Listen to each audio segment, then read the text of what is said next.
Yo, what's up mga ropa? Meron po tayong tanggap dito na Oppo battery.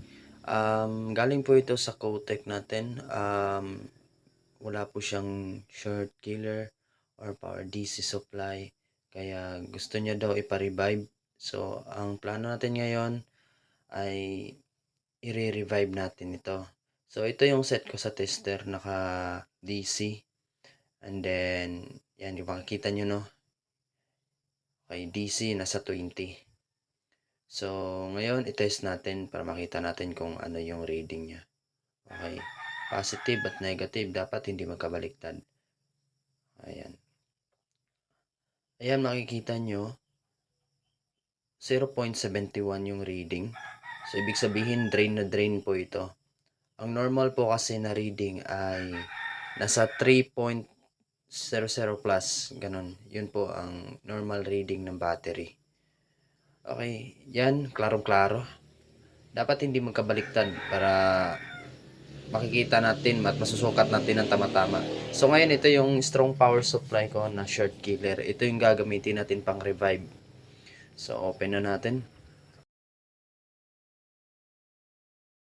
At saka isa-set natin ito sa pinakamataas na voltage. Kahit sa 4.0 voltage lang natin ilalagay. Okay. Ayan. Tsaka nasa 3.0 amp. So ngayon, ito na makikita nyo.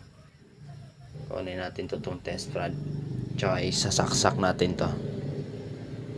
So ngayon, kailangan hindi na magkakabaliktad dito kasi may possibilities na uusok yung short killer kapag nagkabaliktad. Positive, positive, negative, negative. Kung makikita nyo, ayan, nagre-reading, may pumapasok na current. So, ibig sabihin gumagana na siya. Ayan. Nire-revive niya na yung battery.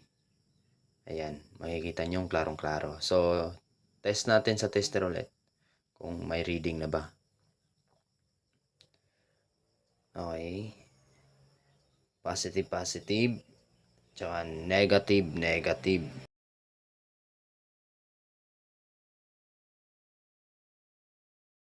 Okay.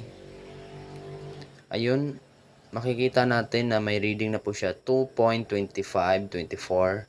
Yan. 2.24, ibig sabihin may karga na siya. Compare kanina 0.71, malaki po yung dagdag niya. So, na-revive na natin yung battery. So, ibig sabihin kulang na lang siya sa charge. Isasaksak mo na lang yan sa unit tapos i-charge mo. Ganon. Okay. Yan, okay. Try natin ulit. Baka may dadagdag. 2.24 yung ano niya, yung present niya. So, try natin ulit. Baka may dumagdag pa. Ayan. Yan, makikita nyo, no? Sorry. Natabunan eh. Ayan, yan, yan. Negative, negative. Positive, positive. Ayan, makikita nyo. Nagre-reading ulit. Ayan. Ibig sabihin may pumapasok na voltahe o may pumapasok na kuryente sa loob ng battery. So, yan. Check natin ulit kung may pinagbago ba. Positive, positive. At negative, negative mga ropa. So, ayun. 2.74. Kanina, 2.24. Ngayon, 2.71.